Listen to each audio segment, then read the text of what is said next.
लेकिन जो आज के जमाना चला था माई बाबू के भी आदमी धार समझ लेता, माता पिता के भी आदमी आज के डेट में धार समझ लेगा। तो वही पर लाइन कहे के चाहब कि माई बाप घर के भार हो गई, अब भाई से बढ़ के अपन सार हो गई, कि माई बाप घर के भार हो गई। अब भाई से बढ़ के अपन सार हो गई। अरे ऐसन कल जुग के फूल, अरे जान मेरे कपूर,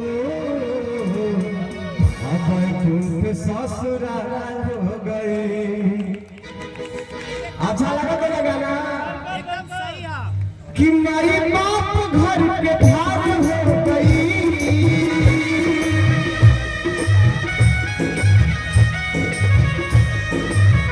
अब भाई से बढ़ के अपन सार हो गई। ऐसे कल जुग के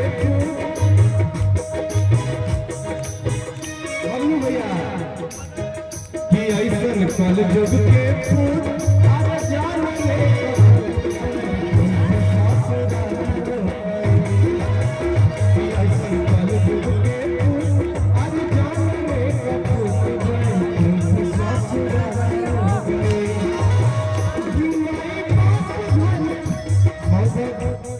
धन्यवाद।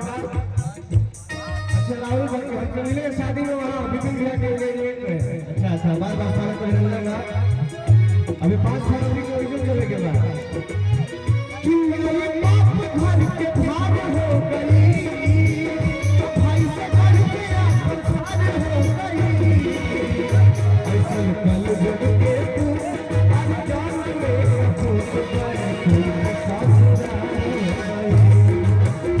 ऐसे कल जुग के फूल, अरे जान मेरे कपूर, ससुराल हो गई।